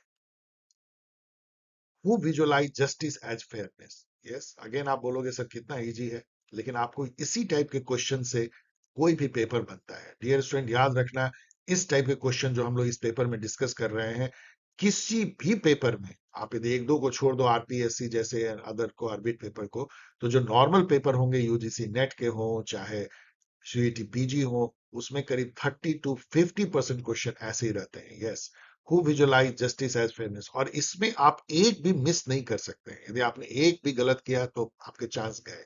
इसलिए यहाँ पे आपको बहुत सावधान रहना है, आपको घिसे पिटे क्वेश्चन 100% याद रखने हैं। Who visualise justice as fairness? Of course John Rawls, उनके लिए जस्टिस है fairness in distribution, distributive justice is the justice. Rawls distributive justice is based on the principle of, किस प्रिंसिपल पर बेस्ड है डिस्ट्रीब्यूटिव जस्टिस? वो principle है the difference principle, मतलब जो डिस्ट्रीब्यूशन है, it should be to the benefit of the least advantage section of the society. गरीबों को सबसे अधिक मिलना चाहिए, जो पिछड़े हैं, वंचित हैं, दबे कुचले हैं, मार्जिनलाइज है, उनके लिए डिस्ट्रीब्यूशन ऐसा होना चाहिए कि उनको ज्यादा मिले, जो आगे हैं उनको कम। इस तरह की जो इनइक्वलिटी है डिस्ट्रीब्यूशन में, that is called difference principle, and वो जस्टिफाइड है क्योंकि यही फेयरनेस है, यही न्याय है। Rawls theory of justice is directed against, एक थॉट के अगेंस्ट डायरेक्टेड है, एक प्रिंसिपल के अगेंस्ट डायरेक्टेड है जॉन रॉल का थ्योरी ऑफ जस्टिस, तो वो है यूटिलिटेरियनिज्म। ये क्वेश्चन बहुत तरीके से पूछा जाता है कि Rawls was against utilitarianism. Rawls ना तो फेमिनिस्ट के अगेंस्ट थे, ना कम्युनिटेरियन के अगेंस्ट थे, ना खास करके सोशलिज्म के अगेंस्ट दिखते हैं, क्योंकि उनकी थॉट तो उसी टाइप की है। लेकिन वो एक थॉट जो लिबरल थॉट है utilitarianism, greatest benefit, greatest happiness of greatest number of person, उसके अगेंस्ट है, क्योंकि वो एक डियोंटोलॉजिस्ट है, वो टेलियोलॉजिस्ट नहीं है। उनके लिए यदि 10 आदमी को खुश करने के लिए एक आदमी की जान ले ली जाए तो ये न्याय नहीं है। नो, 10 आदमी यदि हैप्पी भी हो रहे हैं तब भी हम एक आदमी की जान की रक्षा करेंगे। That is Rawls theory of justice. Who is considered the father of utilitarianism in modern times? तो जब इतनी ज्यादा यूटिलिटेरियनिज्म पे हम डिस्कस कर ही रहे हैं, जीएचपी प्रिंसिपल टेलियोलॉजिकल है, तो ये भी जान लें कि इसके फादर हैं Jeremy Bentham. Jeremy Bentham one of the greatest political thinker रहे हैं 19th सेंचुरी के। 1820 सब में लिखते थे, पेनॉप्टिकॉन एंड ऑल जो थॉट है उसके लिए जाने जाते हैं, लेकिन जीएचपी प्रिंसिपल इनकी सबसे बड़ी प्रिंसिपल है जिसके लिए जाने जाते हैं। फॉर होम कह लीजिए, for home, natural right as nonsense built on stilt. अब ये इतनी बार पूछा गया है, natural right as nonsense built on stilt. Stilt का मतलब ये होता है कि कुछ खंभे जिस पे कोई चीज टिकी होती है, तो ये खंभे को जो है वो स्टिल्ट कहते हैं। खास करके आप असम में देखोगे ऐसे घर बनते हैं, क्योंकि नीचे बहुत पानी रहता है, तो वहां पे पहले खंभे से उसको ऊंचा कर देते हैं और फिर झोपड़ी बनाते हैं, उसको स्टिल्ट कहते हैं। तो तो ये जो नेचुरल राइट है ना, इनके अनुसार नेचुरल राइट जो है, बेंथम के अनुसार नेचुरल राइट ऐसा ही झोपड़ी है जो कि नॉनसेंस नाम के स्टिल्ट पे बना हुआ है। मतलब ये नॉनसेंस है। क्यों ऐसा कहते हैं जेरेमी बेंथम? क्योंकि इनका मानना था कि जो अधिकार मिलते हैं हमें, वो नेचर नहीं देती है। ये सब बकवास है उनके अनुसार से, नॉनसेंस है। हमें देती है स्टेट और उसका कानून। और इसीलिए जो राइट्स है वो एक लीगल पर्सपेक्टिव में ही मतलब उसका मीनिंग है, क्योंकि राइट्स वही है जिसकी रक्षा की जाए। जो नेचर ने दिया उसकी रक्षा कौन करेगा? स्टेट तो केवल उसी अधिकार की रक्षा करेगा जो हमें कानून में मिला है। जैसे इंडिया में फंडामेंटल राइट हमें मिली हुई है, तो वो कानून के अनुसार मिली है। यदि हमको कोई उसका हनन होगा तो हम सुप्रीम कोर्ट में जा सकते हैं। अदरवाइज कौन सी हमारे हमें राइट है? यदि हम बोलेंगे कि हमें नेचुरल राइट मिला है कि हमें नौकरी मिले, तो कोई देगा क्या? क्योंकि वो अभी कानूनी हक हमारा है नहीं। तो यही बात वो कहते हैं कि राइट्स का जो है लीगल आधार है, ना कि कोई नेचुरल या ट्रांसडेंटल। वो नॉनसेंस यदि कोई कहता है नेचुरल राइट, जैसे जॉन लॉक। तो नेचुरल राइट के सबसे बड़े जो धुर विरोधी हैं वो जेरेमी बेंथम है। Most prominent and constant aspect of Marxism. Marxism यदि का जो सबसे, कोई भी मार्क्सिज्म का थॉट लो, चाहे neo, post Marxism and all, यदि उसमें एक थॉट जो पेरेनियली बहती है, एक धारा, वो क्या है? वो है class struggle, class struggle, class struggle. Always दो क्लास होगी, एक क्लास डोमिनेट करेगा, एक एक्सप्लॉइटेड होगा जो मार्जिनल क्लास होगा, एक जो डोमिनेटेड क्लास होगा वो मतलब वो एक्सप्लॉइटर होगा। तो यही जो है क्लास स्ट्रगल जो है, यही नियति है, यही समाज है, उसी से सब कुछ डिफाइन होता है। स्टेट जो है कैसे डिफाइन होता है? वो जो डोमिनेटेड क्लास है उसकी रक्षा को प्रोटेक्ट करता हुआ, उसके उसके इंटरेस्ट को रक्षा करता हुआ दिखता है। यही स्टेट है। कानून क्या है? तो जो डोमिनेटेड क्लास है उसके इंटरेस्ट को सर्व करता हुआ कानून दिखता है। पूरा जो आर्ट क्राफ्ट आइडियाज क्या है? वो जो डोमिनेंट क्लास है उसकी जो थॉट है, उसके जो आइडियाज है वही है। सिनेमा क्या है? तो जो डोमिनेंट क्लास है उसकी जो आइडिया है वो सिनेमा में, नॉवेल में, इसमें दिखते हैं। सब कुछ क्लास स्ट्रगल से। और क्लास की डोमिनेंस कहां से आती है? तो वो आती है बेस से। जो इकोनॉमिक एरिना में जो डोमिनेट करता है वही डोमिनेंट क्लास होता है। और उसी का जो सुपर स्ट्रक्चर में, जहां स्टेट है, जहां पे कि जहां पे कि आर्ट है, क्राफ्ट है, मीडिया है, नियम कानून है, लॉ है, कॉन्स्टिट्यूशन है, ये सब जो है वो उसी के प्रतिफल है जो बेस में डोमिनेट करता है, मार्क्सिज्म। चलिए नेक्स्ट क्वेश्चन देखते हैं। Sequence of human societies as per Marx historical materialism. ये कई तरीके से ये क्वेश्चन घूम करके आपको डिफरेंट, मतलब नॉट एग्जैक्टली लाइक दिस, लेकिन आप यदि इस इंफॉर्मेशन को जानते हैं तो आप कई एग्जाम में इससे रिलेटेड क्वेश्चन देखेंगे। क्या है? वी ऑल नो कि मार्क्स ने एक ग्रैंड नैरेटिव दिया कि हिस्ट्री में कैसे क्लास स्ट्रगल से सोसाइटल प्रोग्रेशन या सिविलाइजेशन बढ़ी है। और उन्होंने एक डेफिनेटिव, जैसे होते हैं ना कि लॉ ऑफ हिस्ट्री बनाया, कि पहले ये हुआ, फिर ये हुआ, फिर ये होगा और ये होगा। सो उनका कहना था कि जब हम लोगों ने लाइफ शुरू किया नियोलिथिक पीरियड सब में, हिस्टोरिकली तो प्रिमिटिव कम्युनिज्म था। मतलब कोई संपत्ति, प्राइवेट प्रॉपर्टी का कोई कॉन्सेप्ट नहीं था। सब मिलजुल करके जो है संपत्ति का बंटवारा, और कोई कोई पॉजेसिव नहीं था कि हमारे घर में इतना रहेगा। जो हुआ सब लोग मिल बांट के करते थे, ट्राइबल कम्युनिटी। फिर उसके बाद जो है यूरोपियन समाज में उनका कहना था कि मास्टर स्लेव टाइप की हुई। मतलब मास्टर और उसका जो है स्लेव, मास्टर जो है प्रॉपर्टी क्लास और स्लेव जो है प्रॉपर्टी लेस, जो उसको सेवा देता है। बाद में मेडिएवल काल में जो है वो फेड्रलिज्म में बदल गया, जहां पे कि जो खेतिहर मजदूर हैं वो अपने लॉर्ड, जो कि जमींदार हैं, उसके लिए काम कर रहे होते हैं। एक जो है प्रॉपर्टी क्लास और दूसरा फिर लैंडलेस। और फिर जो है कैपिटलिज्म आई मॉडर्न काल में, जहां पे ये कैपिटलिस्ट क्लास है जो प्रॉपर्टी क्लास है, और जो worker class propertyless. And then उनका कहना था कि सोशलिज्म आएगा जो क्रांति होगी, जहां पे कि डिक्टेटरशिप और प्रोलेटेरिएट होगा, एक ट्रांजिशन फेज होगा, और फिर अल्टीमेटली कम्युनिज्म आएगा, जहां पे कि कोई क्लास स्ट्रगल होगा ही नहीं, क्योंकि ना कोई क्लास ही नहीं होगा, कोई प्रॉपर्टी ही नहीं होगी, कोई स्टेट नहीं होगा, लाइक दैट। तो यदि ये सीक्वेंस को आप यदि याद कर ले, तो आपको कई कई कई कई क्वेश्चन आपको इससे हो जाएंगे, बहुत बहुत रिपीट होते हैं question. In which book marks give what concept. अब ये भी जो है बहुत रिपीटेड कॉन्सेप्ट क्वेश्चन है, खास करके कि उनके किस बुक में एलियनेशन का कॉन्सेप्ट है। ये तो बहुत बार पूछा गया है, वो economic and philosophical manuscript of 1844 में है। देन आइडियोलॉजी को उन्होंने फॉल्स कॉन्शियसनेस करार दे दिया। एक तो इनफैक्ट ये भी क्वेश्चन बहुत रिपीटेड है कि मार्क्सिज्म में आइडियोलॉजी को क्या कहा गया है। तो आइडियोलॉजी एक तरह का आपको भ्रम में डालता है, जैसे इंद्रजाल होती है ना, वैसा वो कहते हैं। चीजें उल्टी दिखती है, कैमरा ऑब्सक्यूरा से वो कंपेयर करते हैं, मतलब जो जैसी है जस्ट उसका उल्टा दिखेगा। आपका जो सरपरस्त कैपिटलिस्ट है वो आपको आपका दोस्त दिखने लगेगा, जो कैपिटलिस्ट व्यवस्था है वो आपको अच्छा लगने लगेगा, जबकि वो दोस्त नहीं, आपका दुश्मन है, और ये व्यवस्था आपको एक्सप्लॉइट करती है, आपको चीजें उल्टी दिखने लगती है। आइडियोलॉजी में वो चमत्कार है।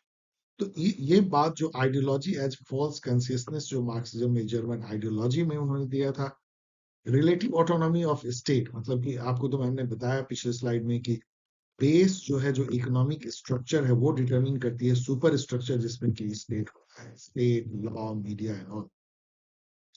लेकिन मार्क्स ने अपने इस book the 18th Brumaire of Louis Bonaparte में ये कहा कि स्टेट को, जो कैपिटलिस्ट स्टेट है, उसको कई बार ऐसे मौके मिल जाते हैं कि वो अपनी इंडिपेंडेंस थोड़े बहुत तो चला पाती है। वो कब मौके मिलते हैं, जबकि बोर्जोइस क्लास जो है, या कैपिटलिस्ट क्लास, खुद ही बहुत फैक्शन में बटा हुआ होता है। तो क्योंकि ये जो स्टेट है वो होल बोर्जोइस क्लास के इंटरेस्ट के लिए बना है, ना कि किसी एक फैक्शन के लिए, इसके चलते उसकी थोड़ी अपनी ऑटोनॉमी मिलती है। इसके अलावा वर्किंग क्लास के रिवॉल्यूशन को दबाने के लिए वो डराता है बोर्जोइस क्लास को, कि यदि हमने ये थोड़ी रियायत नहीं दी वर्किंग क्लास को, तो रिवॉल्यूशन हो जाएगी। उसके नाम पे भी वो थोड़ी बहुत ऑटोनॉमी स्टेट अपनी रखता है। That is called relative autonomy of the state from the base. Who defined democracy merely as a political method through which the masses choose the elite ruler through periodic competitive election? ये question काफी काफी बार पूछा गया है।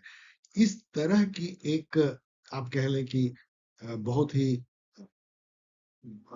आप कह सकते हैं कि डेमोक्रेसी को बहुत ही नीचे तरह से डिफाइन करना, कि डेमोक्रेसी ऐसा कुछ नहीं है कि it is the rule of the people, by the people, for the people. ऐसी बहुत ऊंची बात ये कुछ नहीं है, ये एक पॉलिटिकल मेथड है, जिससे कि जो बेचारे मासेज होते हैं, वो एक इलीट ग्रुप के बदले दूसरे इलीट ग्रुप, जिसको चुनना चुन लो, राज तो इलीट ग्रुप ही करेगा, और एक कम्पिटिटिव इलेक्शन से चुन लो। तो ये जो डेफिनेशन, इलिटिस्ट डेफिनेशन ऑफ जो डेमोक्रेसी जो दिया है, जो क्लासिकल डेमोक्रेसी के बहुत ही अलग है, ये जोसेफ स्कूम्पीटर ने दिया है अपने book capitalism, socialism and democracy 1942 में। बहुत बार ये क्वेश्चन पूछा गया है। नेक्स्ट क्वेश्चन देखिए, who called state the March of God on earth. I don't know कितने ही एग्जाम में मैंने ये क्वेश्चन देखा है। ऑफ कोर्स ये जो कथन है ये हेगल का है। मतलब क्या है कि, मतलब स्टेट जो है वो गॉड ही है। मतलब समझे, यदि गॉड अर्थ पे आता तो स्टेट के रूप में आता, क्योंकि स्टेट में ही रह करके, जो एरिस्टोटल कहते हैं कि आपको यूडोमोनिया मिलता है, आपको हैप्पीनेस मिलती है, आपको फ्लरिशमेंट, ह्यूमन जो जो आपका पर्पस हो पूरा पूरा होता है। और उसी तरह की बात लगभग हेगल करते हैं। आपको जो ट्रू फ्रीडम मिलता है वो स्टेट में ही मिलता है। Who put civil society as transition between family and state? Again, ये हेगल हैं, जिन्होंने इस टाइप का कहा कि जैसे यदि आप फैमिली को ले लें, तो फैमिली थेसिस है, जो सिविल सोसाइटी है वो एंटीथेसिस है, और इन दोनों का जो सिंथेसिस है वो स्टेट है।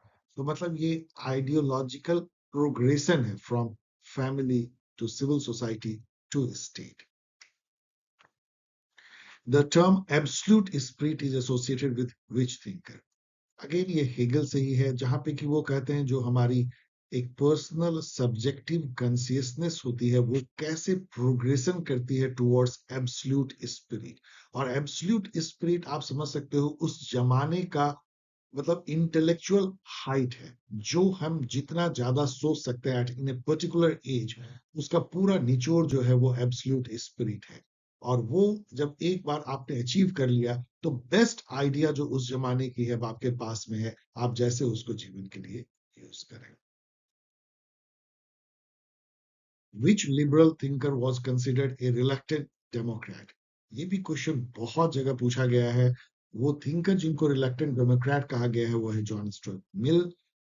अब ये जो हायर लेवल या आर्बिट क्वेश्चन ये होता है कि किसने जो है मिल को एक रिलेक्टेड डेमोक्रेट कहा, और वो सीएल वाइपर ने अपने बुक पॉलिटिकल थॉट में कहा था। Which thinker gave the harm principle? Harm principle पहले तो क्या था समझिए, कि सोसाइटी यदि किसी इंडिविजुअल के एक्शन को रेस्ट्रिक्ट करती है तो केवल तभी जबकि सोसाइटी को किसी तरीके से उस आदमी के एक्शन से हार्म हो। हार्म मतलब कि जान माल का जोखिम हो। अदरवाइज सोसाइटी या स्टेट को कोई हक नहीं है कि किसी इंडिविजुअल को कुछ करने से रोके, यदि वो एक्शन सेल्फ रिगार्डिंग है, जिसका असर केवल उस व्यक्ति पे पड़ रहा है, ना कि किसी और पे। John Stuart. For whom philosophic calculator is an absurdity. Many times it has been asked.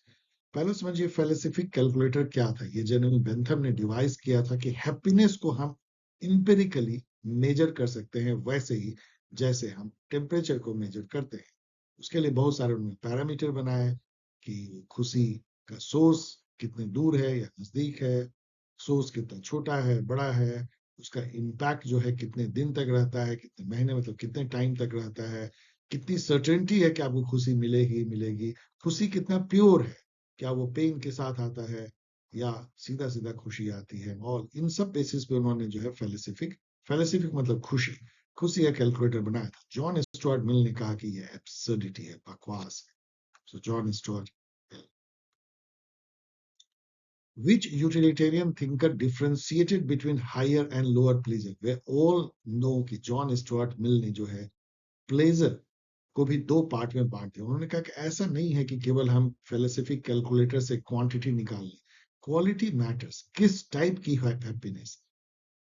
मान लीजिए कि अभी मैं आपको पढ़ा रहा हूं और मुझे बहुत खुशी मिल रही है, और कोई इसी टाइम में मेरा कोई साथी जो है वो पॉपकॉर्न खा रहा है और वो कोई मूवी देख रहा है, उसको भी खुशी मिल रही है। दोनों जो प्लेजर है उसको मिल अलग अलग आंकते हैं। ये हायर लेवल प्लेजर है जो ब्रेन की प्लेजर है, और वो जो है लोअर लेवल प्लेजर है जो सेंसुअल प्लेजर है। तो इस तरह से जब उन्होंने प्लेजर को बांट दिया हायर एंड लोअर में, उसी टाइम में एक समझिए कि यूटिलिटेरियनिज्म को उन्होंने काफी ध्वस्त कर दिया। क्योंकि यूटिलिटेरियनिज्म में का पहला पिलर ये था कि खुशी खुशी होती है, अच्छी या बुरी नहीं। It is better to be a human being dissatisfied than a pig satisfied. Better to be an Socrates dissatisfied than a fool satisfied. ये इसी बात को दर्शाता है जेएस मिल की ये कथन, कि इसके आगे भी वो कहते हैं कि क्योंकि ये इसलिए ऐसा है कि जो ह्यूमन बीइंग है या जो सोक्रेटिस है, उन्होंने दोनों टाइप के प्लेजर देख लिए हैं, और जो पिग है या फूल है उसने बस एक साइड का देखा है। मतलब कहने का है कि हायर प्लेजर लेने की कोशिश करने में यदि आप सेटिस्फाइड नहीं होते हो, तो इट इज बेटर कि लोअर, उससे बढ़िया है बनिस्पत इसके कि आप लोअर प्लेजर लेकर के जो है आप खुश। JS Which thinker articulated the concept of possessive individualism? पहले समझिए possessive individualism का मतलब क्या हुआ।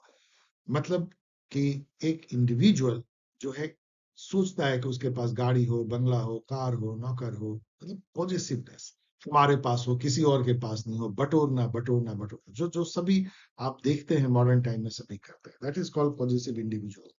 ये एक और लेवल पे डिनोट करता है जहां पे कि इंडिविजुअल बस अपने लिए अकाउंटेबल है, उसकी कोई जिम्मेदारी वो नहीं समझता कि उसको समाज के लिए है, देश के लिए है। और यदि कोई बोलेगा कि देश के लिए लड़ने के लिए भर्ती हो, सेना में भाग जाएगा डर के।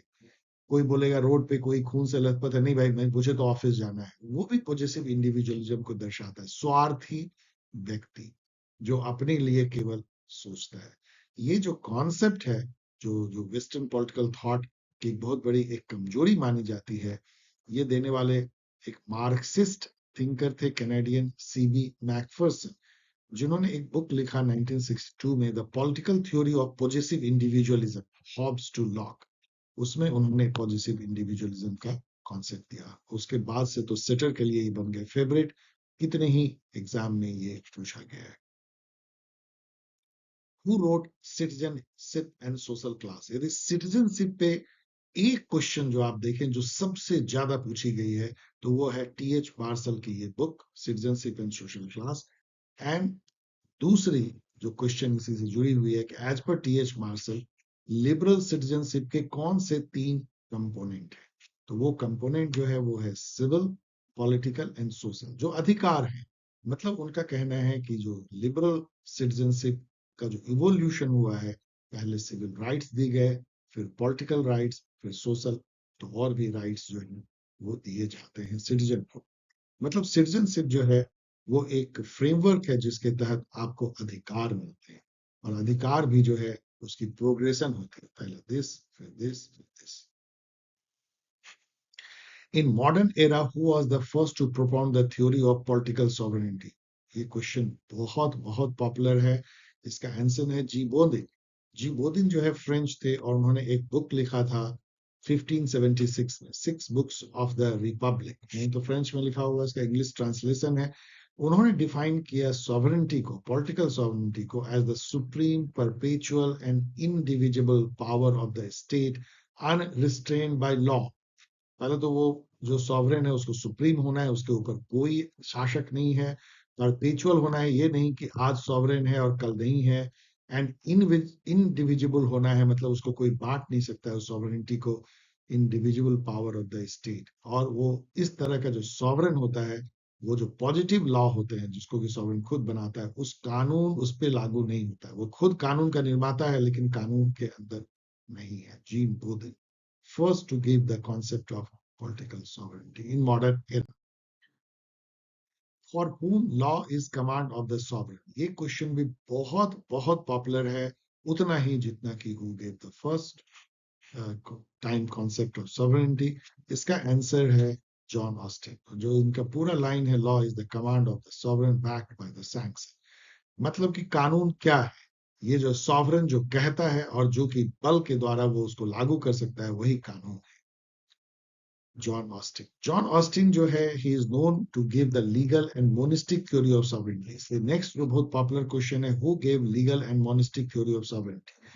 लीगल मतलब लीगल पॉजिटिविज्म। लीगल पॉजिटिविज्म का मतलब कि लॉ ही मोरलिटी है, लॉ ही जस्टिस है। There is no separate source और पैमाना ऑफ मोरलिटी और इथिक्स और जस्टिस अदर देन लॉ।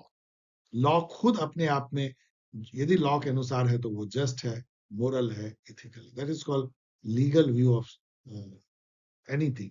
तो लीगल सॉवरेनिटी, जो law is command of the sovereign.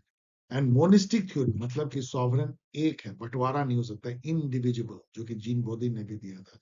ये जॉन ऑस्टिन के साथ जाता है।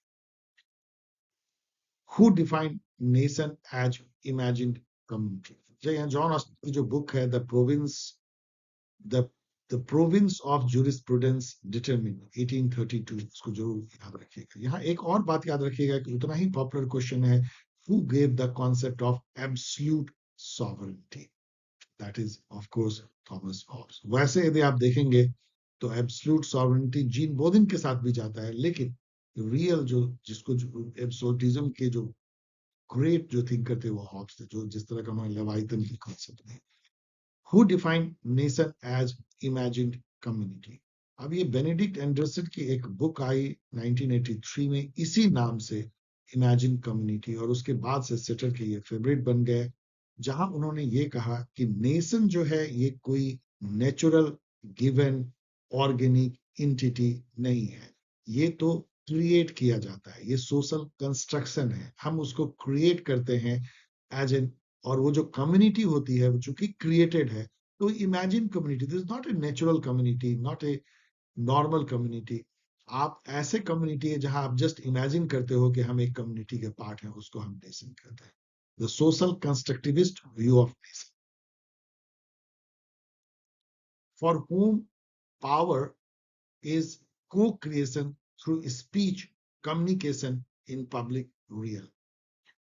अब इस तरह का जो पावर का जो व्यू है, कि पावर के कितने व्यू हम लोगों ने देखा कि जैसे रॉबर्ट डहल देते हैं कि ए का बी के ऊपर पावर है, यदि ए बी को वो काम करने के लिए विवश कर सकता है जो अदरवाइज ए नहीं करता।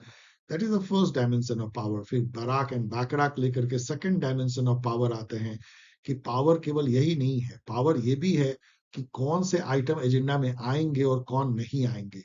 तो जो एजेंडा सेटिंग की जो पावर है वो रियल पावर है।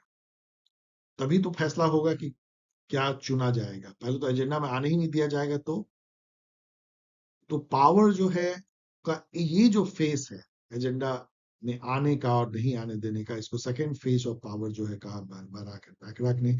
और फिर जो है स्टीवन ल्यूक्स लेके आते हैं थर्ड डायमेंशन ऑफ पावर, मतलब जहां पावर जो है, जिसके ऊपर आपका पावर है उसके माइंड के ऊपर आपका पावर है। मतलब आप उसके माइंड को इस तरह से कब्जा कर लेते हो कि उसको पता भी नहीं चलता कि आप उसके ऊपर रूल कर रहे हो। उसको लगता है कि रूल होना उसके हित में है। That is the most dangerous form of power. उसी को जो है ग्रेमस्ची ने हेजेमनी कहा सोशल टर्म में। तो वो पावर है ideological power. So for whom power is co-creation through speech communication in public लियर। अब इस थिंकर के लिए पावर जो है मिल करके जब आप क्रिएट करते हो, और वो भी क्रिएट क्या, कोई ऐसा नहीं कि दीवार बना के क्रिएट करते हो ईंट गाड़े से। आप जो है स्पीच कम्युनिकेशन के थ्रू, और वो भी पब्लिक रियल में। जैसे कोई नेता जो है भाषण देता है, मार्टिन लूथर लूथर किंग, और दुनिया बदल जाती है। कोई एक जो है हिटलर भाषण देता है और दुनिया बदल जाती है।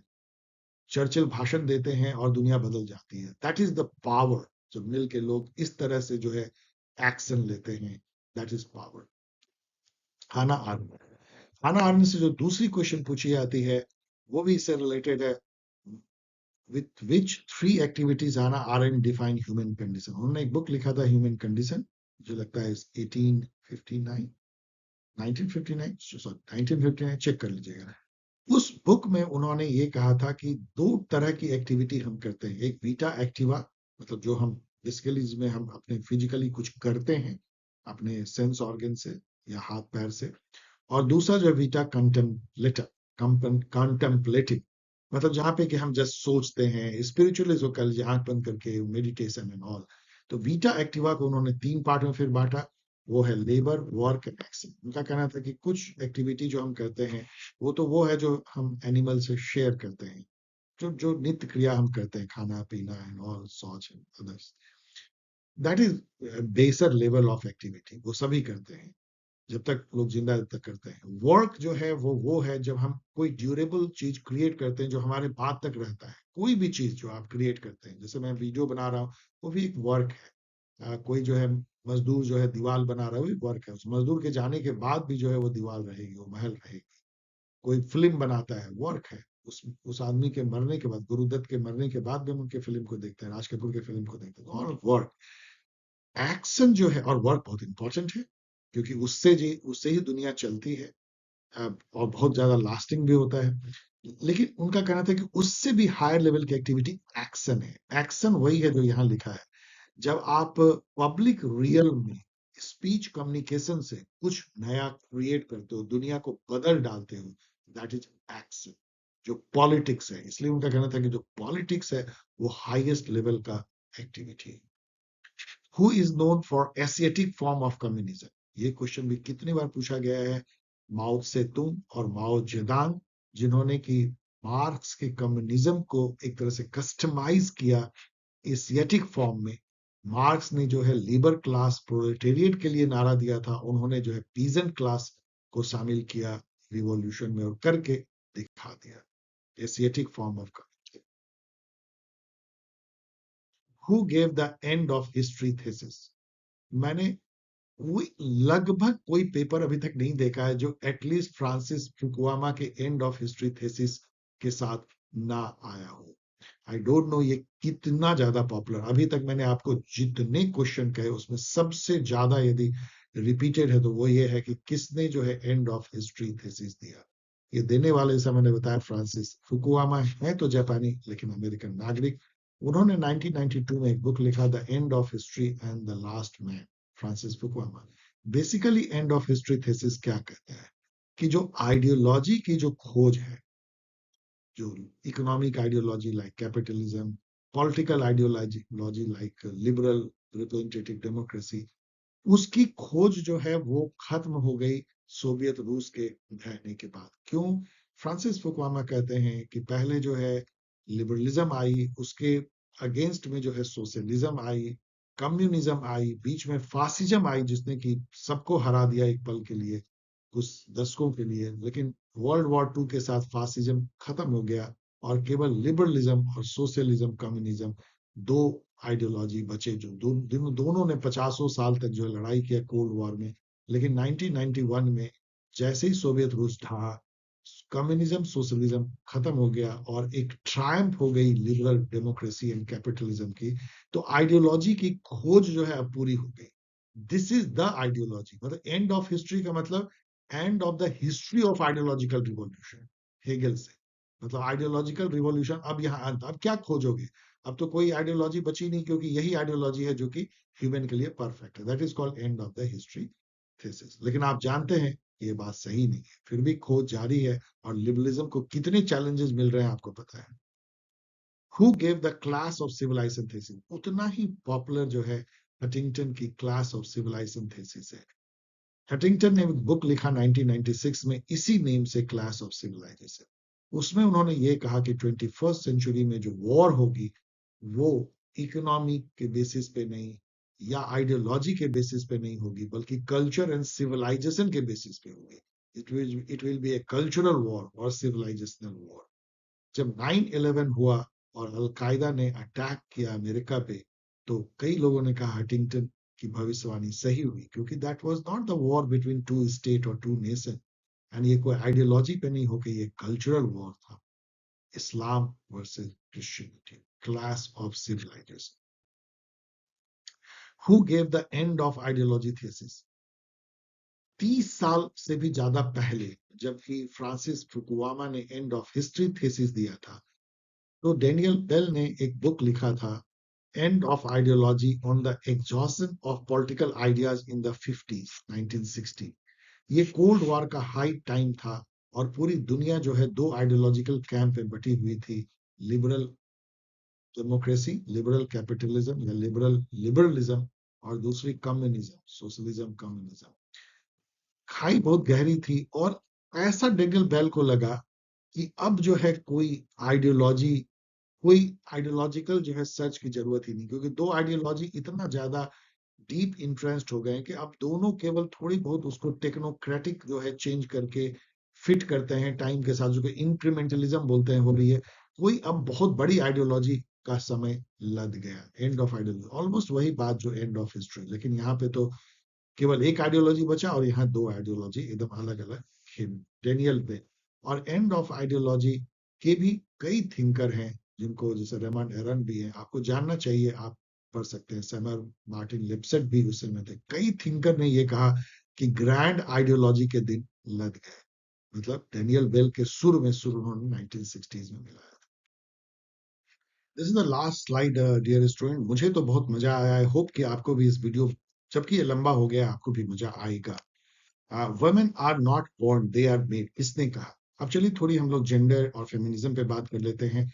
ये जो कथन है कि वुमेन जो है पैदा नहीं होती बल्कि बनाई जाती है, ये फ्रेंच सिमन de वेवर का है, जो कि आगाज करती है सेकेंड वेव फेमिनिज्म की। इन्होंने 1949 में एक बुक लिखा द सेकेंड सेक्स, जिसमें उन्होंने ये बात कही थी। इसका मतलब क्या होता है कि उन्होंने कहा कि जेंडर जो है कोई बायोलॉजिकल कैटेगरी नहीं है, मेल या फीमेल जो है ये कोई बायोलॉजिकल फैक्ट नहीं है, बल्कि ये सोशल फैक्ट है, ये सोशल कंस्ट्रक्शन है। समाज बनाता है औरतों को। कैसे? जब बच्ची पैदा होती है और एक बच्चा पैदा होता है सेम घर में, तो बच्चे को कहा जाता है कुश्ती लड़ो, बच्ची को कहा जाता है गुड्डे गुड़ियों से खेलो। बच्ची यदि हंसती है तो कहा जाता है मुंह पे हाथ रख लो, भारत में कहा जाता है ऐसे नहीं हंसना, दुपट्टा रख लो एंड ऑल। और बच्चे को ठहाका लगा के हंसने के लिए कहा जाता है। बच्चे घर के बाहर खेलते हैं, बच्चियों को कहा जाता है घर के अंदर रहो।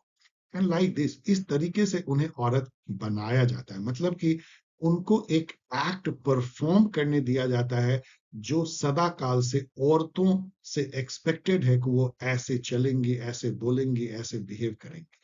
इस तरीके से समाज औरत को बनाता है, गढ़ता है, ना कि नेचर उसको पैदा करता है। Sumen in what way second wave feminism was different from first wave? Second wave feminism पे बहुत क्वेश्चन पूछे जाते हैं, लेकिन जैसे कि कैट मिलेट की सेक्सुअल पॉलिटिक्स जो है वो पूछी जाती है। बेटी फ्राइडन की जो बुक है फेमिनिन मिस्टिक, देख लीजिएगा, वो पूछी जाती है। तो सेकेंड वेव से काफी क्वेश्चन पूछा जाता है। उसमें एक है कि ये फर्स्ट वेव से कैसे डिफरेंट है, ये किसी भी तरीके से कई जगह पूछा गया है। तो चलिए हम लोग इसको डिस्कस करते हैं। What way second wave feminism was different from first wave? First wave feminism ने समाज की जो व्यवस्था है, जो स्ट्रक्चर है, उस पे चोट नहीं किया। जो जैसा है वो रहने दो, पैट्रियार्की है, मेल फीमेल है, दोनों में डिफरेंस है ऑल, लेकिन चलो वुमेन को बराबरी दे दो, पब्लिक में भी और प्राइवेट में भी। प्राइवेट को तो वैसे अलग ही रखा गया था, लेकिन पब्लिक में बराबरी दे दो, equal pay for equal work, voting right they दो, जो मर्दों को हक मिलता है वो औरतों को दो।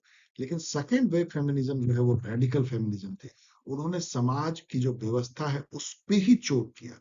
पैट्रियार्की गलत है, पर्सनल इज पॉलिटिकल, ऐसा नहीं है। घर के अंदर तक जो है जेंडर्ड पावर रिलेशन है, उसको भी बदलना होगा। मैरिज में जो पावर रिलेशन है, फैमिली में पावर रिलेशन है, वुमेन को नीचे रखा जाता, मर्द को ऊपर रखा जाता। डोमेस्टिक लेबर केवल वुमेन ही क्यों करे? केयर वर्क जो है, किसी की सेवा शुश्रूषा करनी, ये केवल औरतों का ही कर्तव्य क्यों है? एंड सेक्सुअल एक्सप्रेशन, वुमेन की जो है, जो सेक्सुअलिटी है, उस पर उनका हक क्यों नहीं है? उसके बॉडी पे उसका हक क्यों नहीं है? उसके रिप्रोडक्टिव राइट क्यों नहीं है? इस तरह के फंडामेंटल क्वेश्चन जो है उन्होंने सेकेंड वेव फेमिनिज्म में उठाया। That was very different from the first wave feminism. Who is credited to have coined personal is political? अब ये भी बहुत जगह पूछा गया है, वैसे बहुत ज्यादा नहीं, लेकिन इसका जो आइडिया है बहुत प्रोफाउंड, जो अभी हम लोग देख रहे थे, कि जो पर्सनल डोमेन है, मैरिज, फैमिली, वहां पे भी पॉलिटिक्स है। पॉलिटिक्स मतलब who get what and how. वहां पे भी डिस्ट्रीब्यूशन जो है वो जेंडर्ड होता है। मेल को ज्यादा मिलता है, फीमेल को कम मिलता है। यदि घर में रिसोर्सेज लिमिटेड हो तो फर्स्ट जो है वो मेल को मिलता है। यदि एक लैपटॉप फैमिली खरीद सकता है तो मेल चाइल्ड को मिलता है। एक को कॉलेज में पढ़ा सकते हैं तो मेल चाइल्ड पढ़ता है। तो that is a personal is political. जो डोमेन है वहां पे औरतों को नीचे रखा जाता है। तो इस तरह से जो मैरिज में भी जो है, that is a power relationship, जहां मर्द जो है वो डोमिनेट करता है और वुमेन डोमिनेट होती है। ये नारा देने वाली कैरोल हैनिश थी, जिन्होंने इसी नाम की एक एसे लिखा था। This is the last question, who wrote a vindication of rights of women? 1792 में मैरी वोल्स्टनक्राफ्ट ये बुक लिखती हैं और उसके लिए हो जाती हैं अमर। और सेटर को ये बहुत पसंद आता है, बहुत ज्यादा ये क्वेश्चन पूछा गया है। Perhaps he was the Western political thought means he was the first liberal, major liberal feminist. इसके कई साल बाद, कई दशकों बाद, जेएस मिल इनकी पत्नी Harriet Taylor. So dear student, thanks for watching. यदि आप यहाँ तक पहुंच गए तो आपके धैर्य को भी सलाम। और यदि आपको पसंद आया हो तो लाइक करें, सब्सक्राइब करें, शेयर करें, कमेंट करें। और यदि आप मॉक टेस्ट सीरीज ज्वाइन करना चाहते हैं सीयूईटी पीजी का, तो आपके लिए मौका है, ओपन है।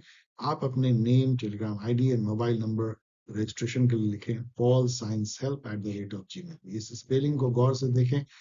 इन प्लेटफॉर्म के थ्रू आप पॉल साइंस हेल्प कम्युनिटी से जुड़ सकते हैं, उसके एक तरह से बहुत वैल्यूबल मेंबर बन सकते हैं, अपने सवाल पूछ सकते हैं और एंजॉय कर सकते हैं नॉलेज की जर्नी। चलिए मिलेंगे किसी एक और वीडियो के साथ, तब तक के लिए बी हैप्पी, टेक केयर।